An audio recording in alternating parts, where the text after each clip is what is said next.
Good afternoon. Welcome to Coronavirus and Our Mental Health. I'm Ken Burtness, and I'm coming to you from Haleiwa on the North Shore. And we've got a very special show for you today. We've got three special guests who are going to be talking to us about how to conquer that strange, fearsome creature, the blank page, how to do writing and not get blocked. And they're going to show us by doing some writing for us, and we'll see them actually do that. And it's going to be a lot of fun. But before we get started, let me get back to the another station thing. So we'll be back in a second.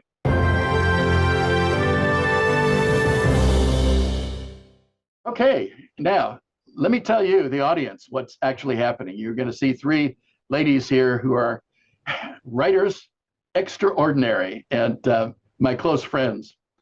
They're going to be writing, and I've asked them to turn down their volumes so that I don't interrupt them. They're writing right now, and they've just been given a prompt that they hadn't seen before, and the prompt is moonshine. So they're writing on that, and they've got 5 minutes to write on that, and then we're going to get them to turn up their volume and come back and tell us what they wrote, how they worked about letting their imagination go with them to come up with something that's starting. So you can see right now they're all writing away like crazy. It's creativity in action. You know, sometimes we get tired of talking about something. We actually need to see it happen. To me, it's like watching a ball game, being at the ballpark and watching the ball game so that you're sort of part of the action. So rather than sitting and listening to a rebroadcast or something of just people talking about the ball game. So you're actually seeing these writers coming up with something. And it's not the easiest thing. Anytime that you're at a writing retreat or a writing group or a workshop or something, and you're doing free write, you usually have between 15 and 20 minutes to do it. We're asking our guests to do it in 5, which is really incredible. Let me talk a little bit about a writing retreat, because Tamara, who's I think is this way on my right and would be, well, it would actually be on your right as well. I think you're seeing her. And down below me on the left here is Penny. And down below me on the right is Jamie. And all 4 of us have been going to the writing retreat out at the Windward Community College for many years. And that retreat has been run by Lillian Cunningham, who is still running it after 30 some years. She is an amazing person, an amazing instructor, and has helped us a lot. She is the one who came up with the prompt. And she told me when she came up with the prompt that, that the writers could look at this in a number of ways. They could look at moonshine as moonshine, or they could look at it as moon, or they could look at it as shine, or they could basically combine it any way they wanted. So what you'll see, I think, is 3 very different responses to this prompt. And that's what's the wonderful thing about writing. Especially when you're writing in a group, because you see how different imaginations work and how they come up with different stories and poems and whatever. So I think you'll enjoy this a lot. I know I'm looking forward to it. I always look forward to these ladies and what they're writing. It's always very, very inspiring. Now, what we'll do when we come out of the 5-minute writing period that they've got is we'll take them one at a time. And I think we'll start with Penny, because Penny may have to leave early because she has another obligation. But we'll start with her.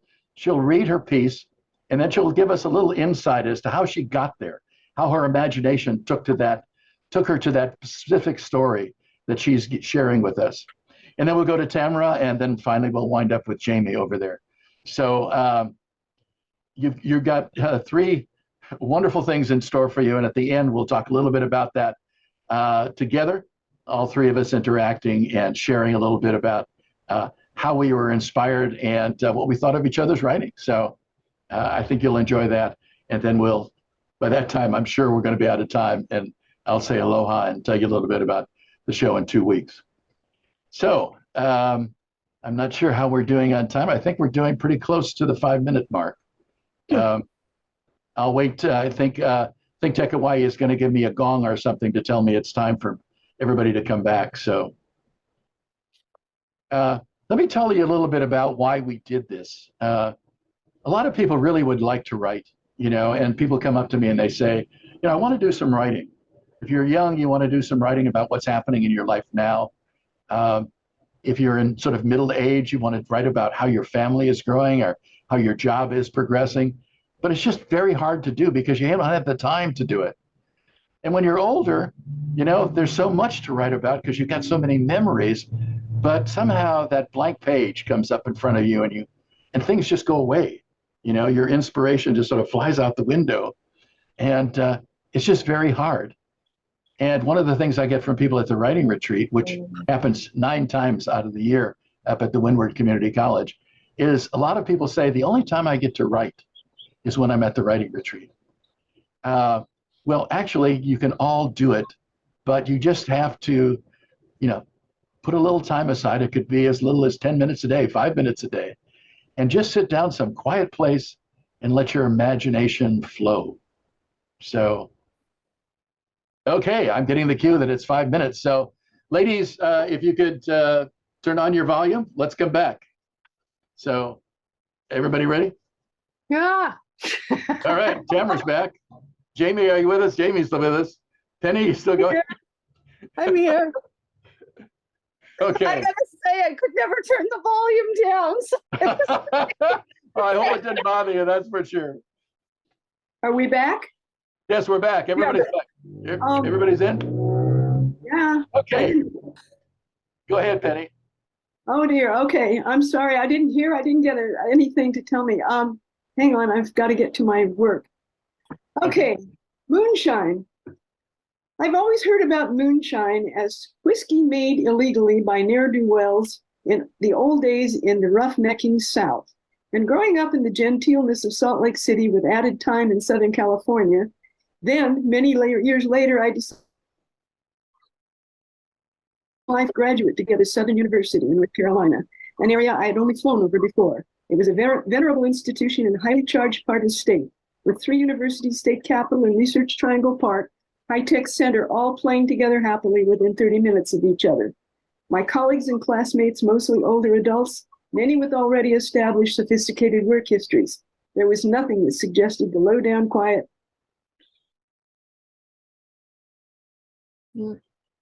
Until one day, quiet afternoon studying, one of my most sophisticated colleagues spoke up and said, "My grandfather would really love to see this because, our whole family was founded on the business of moonshine and just down the road a piece." Wow, that's terrific. So you went to North Carolina and all that came true about moonshine. That's terrific. Oh yeah. It was a very different cultural time, obviously, from the West Coast and time. I found out there was a lot of interesting background there. And you wanted to know. Oh, go ahead. I was going to say you wanted to know about where this came from. Yeah. And 2 things came to my mind. First of all, I'm very visual, so when I sit down, the first thing I think of is what are the pictures I see when I start to write. And the first thing that came to mind was a favorite writer of mine, Margaret Meron, whose first book out of 27 or something like that, they're mysteries written around a protagonist who is a female judge in the rural South, and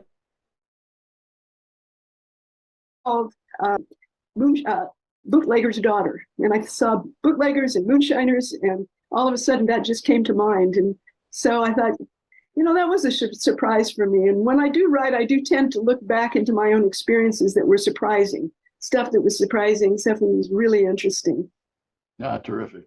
Thank you, Penny. I really appreciate it. I think we need to heli on and go to Tamara. Tamara, you ready? Okay. So I ended up with more of a poem than anything else. So moonshine. Falling from high over the briny sea, pieces of moonshine splinter and shine. Magical, mystical, silvery light casts its spell over our ordinary dog-eared days. That's it. Wow. Great. I love poetry. Tell us a little bit about how that came to you and how your imagination got you there. well, like as Penny said, I'm very visual too, and tend to think in images. And the natural world just, I mean, moonshine is part of the natural world, right? And one of the things that we do here where I live, right by Kailua Bay, is every full moon, many of our neighbors come down to watch the moonrise. And so I was just thinking about those nights when, you know, the moon is out, the moonlight is lighting up everything, and on the water, it's especially terrific. You know, it's just sparkling and magical. So I just tried to capture some of that. Terrific. Well, thank you very much. Mm-hmm. Jamie, I think you're on. You ready? Okay. The moon is always associated with women for me. The challenge is listening to a man chatter on because of my technical ineptness at lowering volume, which I had practiced before. Yes, practiced. Mahina Poi Poi is the name of my outrigger paddling crew. It means full moon crew. And we do, in fact, go out on full moons. It's perfection, my church, being out on the water, feeling the tug of the tides in perfect rhythm with my inner feminine clock. Peace. So how the first half came to me is because I wasn't writing. I was practically playing with buttons, trying to get the volume down. And I thought, I'm just going to have to write while Ken speaks. So I was half there, half up there. And my writing tends to be stream of consciousness anyway. So it's usually right what comes to mind, comes out exactly as I'm thinking it. So I did do that little shift in the middle where, okay, now I'm going to write about the topic instead of just what has happened about this. And the thing that struck me was as soon as Penny started reading hers, I thought, I didn't even think of moonshine in that way. I only thought of the natural moonshine. I have many bootlegger stories in my past too. It's cultural. That's terrific. You know, I think that really speaks to the fact that, you know, when I was, you know, talking to you all about this topic and that, you know, I was so trying to reach the people who get stuck and not write. It's hard for them to let that imagination out of the cage that we keep it in and just let things flow. And you guys are so good at that and so wonderful. Even when you got distractions, like Jamie, I mean, you know, most people sitting down to write, all of a sudden something happens and they just give up writing. Jamie just sort of keeps going, and that's terrific. That's wonderful. When Lillian first told me about this topic, you know, I wish that we had time where I could sit down and write too, because to me, night was very important when I was growing up. I was growing up, and a lot of people fear the nighttime, and I loved the nighttime. I love the daytime too, but the nighttime was special. Everything was different visually. Talk about, you know, what Penny and Tamara are saying about visual. I always have great visuals at night because of the shadows and even, you know, I mean, the full moon is a wonderful night, you know, and it shines everything. It's magical. But even when the moon is on the other side, you know, and we're looking at the new moon and everything's dark, you have all those stars up there. That is just incredibly not only special but energizing, and you can feel that box or that cage open up, and your imagination just sort of go out there and frolic in the night like all the other night sounds are doing. So, Well, Ken, I've always found that thinking of writing in the night brings feelings as opposed to images. And oddly enough, and I'm quite the opposite from you in that I value the night, the darkness, because it is so interesting. But I've been one who's always found it just a little bit frightening. And that leads to some interesting, you know, images in your mind when you sit down to write. Yeah. It's true. And I think one of the keys, and this is what's sort of essential to Lillian's workshops, which we've all been attending for a long time now, is that sitting down and looking at that empty page, yes, it's a task, but never letting your hand stop. And Lillian always says, if you can't think of anything to write, just write. I will think of something to write. I will continue to, because something will come. And we do a little exercise before every writing retreat where we close our eyes, and with our non-dominant hand, we just do a scribble exercise, and there's music playing in the background. And then she says, switch, and we take our dominant hand and do it in the exercise. And then we do both of them. And it's just, it's opening up your right and left brains to get those juices flowing. But I think there is something in the just sticking to writing, whether you're typing or not, even if it's nonsensical, to just keep the words flowing. And everything is a first draft first. So right. Yeah. One thing I find really helps too is to have a little time limit, because if you're just sitting there and you think, oh, I've got the whole morning to write this magnificent piece, it's going to take you probably the whole morning to get one sentence down on the page.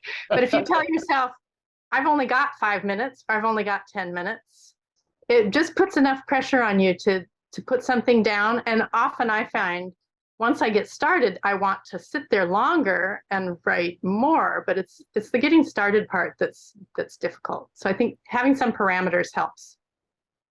Well, I have an interesting kind of different shift, because from the time I was very, very young, I've literally been paid as a journalist. And for a lot of years, you wake up in the morning, you have 5 pages due at 4 o'clock. Yeah. And you don't have time to be worried about that. And I can think of so many times of coming back, for example, from interviews with people that you've got a column to write or an article to write from, and you're writing your story in the car because you really don't have time to futz around with it. It's got to be good on the paper and out the door.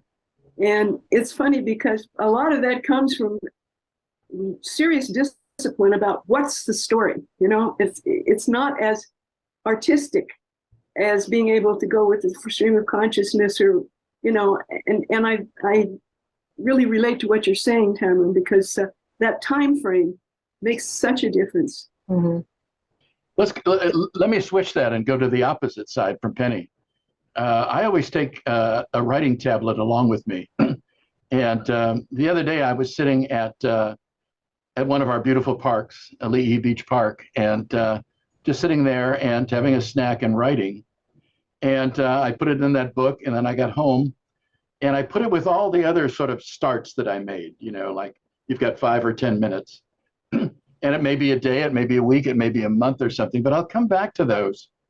And then I'll think, now I've got some time with this and looking at this, where should I take this now?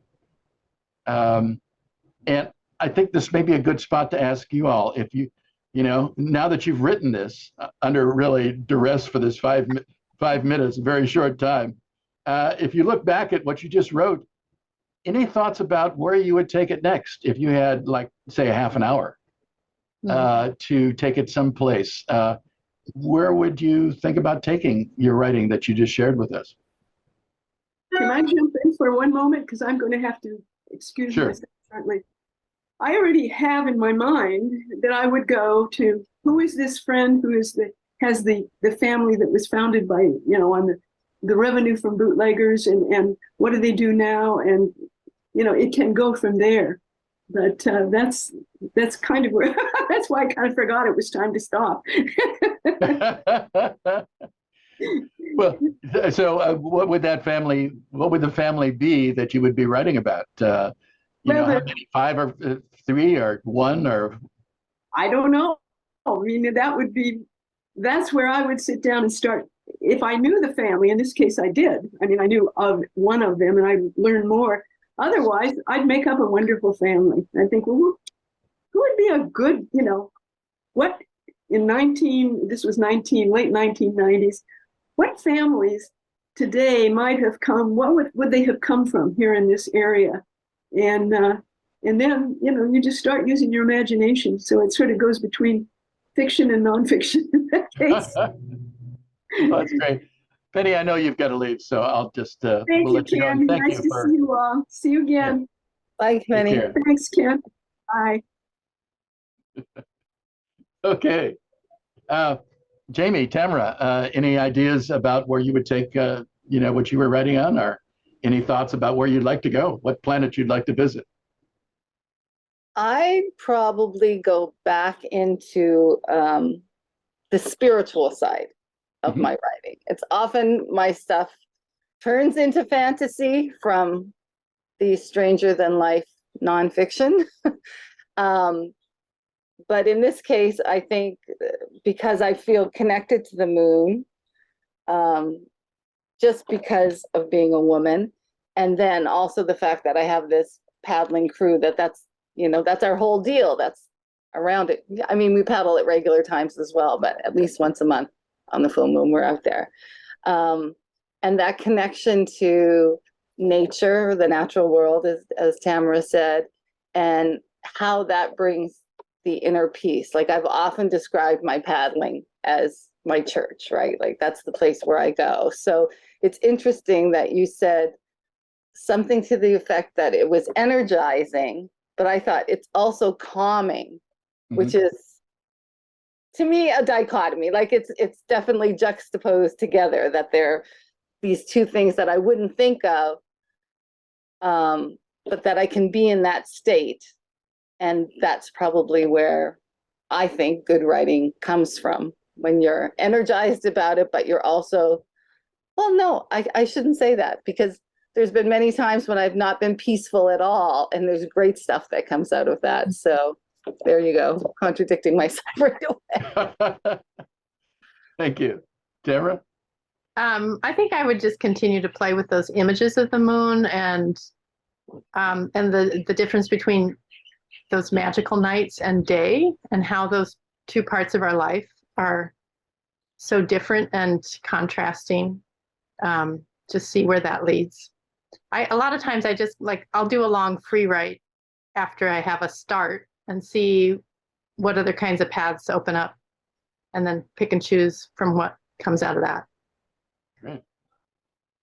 It was interesting when Jamie talked about being feeling close to the moon, because the moon was a woman and she's a woman. And I've always been fascinated by that. And yes, in most mythologies, whether it's Greek or Roman, for instance, Roman, Diana, the goddess of the moon and the hunt and all that.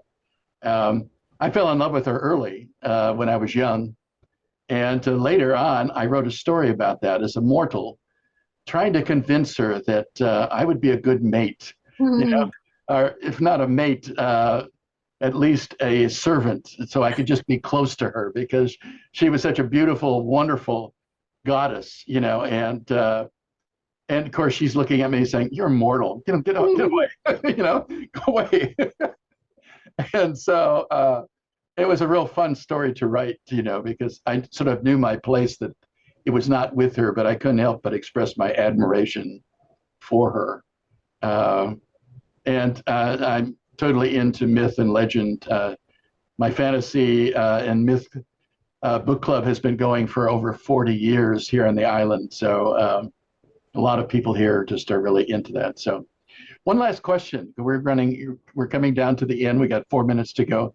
I wanted to ask the two of you, my main purpose, it was trying to help the people who are watching us. And I hope there's a number of you who are listening to get some good information coming from these ladies.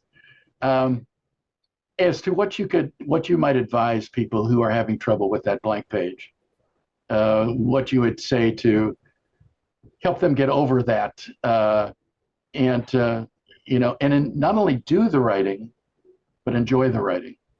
Would you have any advice to give them, or any suggestions?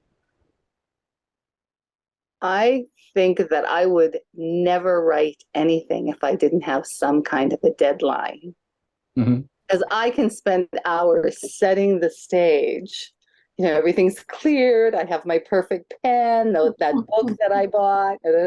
And, that's what I spend my time doing. It's not the actual practice of writing. It's like the setup of writing. And I like this idea. Now, and the other thing that I think is really beneficial about going to this writing retreat is the collective energy that's in the place. So writing is a very solitary pastime, right? Or profession.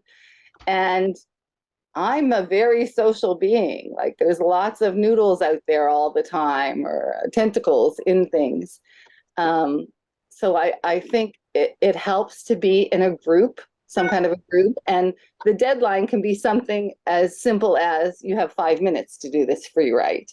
But it's something. So there's I always tell my child too, if you want to break the rules about something, whether it's creativity or science or whatever, you have to learn the rules first, right? So that practice of writing and having a structure around how you do it, where you do it, when you do it, I think that allows you to be much freer in what actually ends up on the page. But having some kind of form first that you know, I'm going to do this at this particular time or with these particular people. Yeah. And part of that for me is having some accountability to somebody else. So I used to make dates with a writer friend, and we would just meet at Zippy's and write once a week. And we were each doing our own separate thing, but it helped a lot just to have this appointment. I was going to meet somebody and I was going to do it. And then more recently, I've had a looser arrangement with another friend, and we don't even write together. We just have an agreement that we will shoot each other a message and say what our writing has consisted of this week. And that's been enough to, like, I want to be able to write a message to her that says, yeah, I started this new piece, or yeah, I was working on finishing this other thing I started a couple weeks ago. It really helps a lot to just have somebody to check in with. I'm in like 3 writing groups, in addition to the, the writing retreat. And the coronavirus has sort of helped in that, and that it expanded my writing groups here on Oahu. We'd get together once a month, and we'd all have topics to write on, and we'd share in person. But during the coronavirus, I was able to expand writing groups to include people from the mainland, people from Europe, people from Asia. And we had this very diverse writing group that we would Zoom, like we're doing now. And it was just terrific. And I totally agree with Tamara and Jamie in that, we had a date set, and I knew that I had to have that written by that date. So sometimes I'd start early and I'd get finished early. And sometimes I wouldn't get started at all and have to rush at the very end for the last couple of days. And so, there's all sorts of different ways to do it. And there's all sorts of, and one of the ways that I think that's coming out from everybody is that friends are helpful to really have and share this stuff with.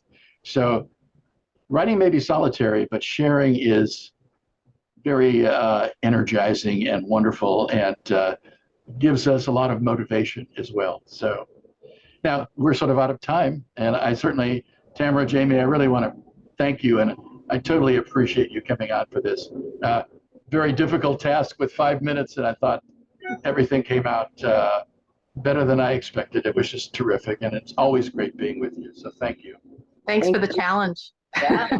The other thing I wanted to say is write for yourself. You don't have to write for anybody else. There doesn't have to be, when I say a deadline, it's just a self-imposed thing. It doesn't have to be, I came from a publishing background, so I'm always thinking in the background, what could I do with this? And that should not be part of your creative process at all. Just let it go. Or it could just be a combination. You could write for yourself and not have to worry about sharing with anybody, or you could write with groups. Both of those work. And whatever works for you as an individual out there in TV land, go for it. And I want to thank you all for tuning in today. And I want to thank the people at Think Tech Hawaii for giving us the tech support for all this.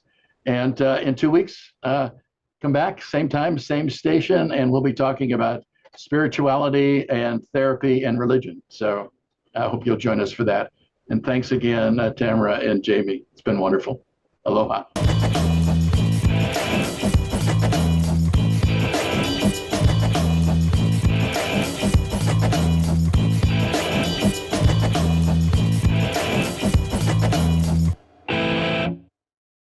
Thank you so much for watching Think Tech Hawaii.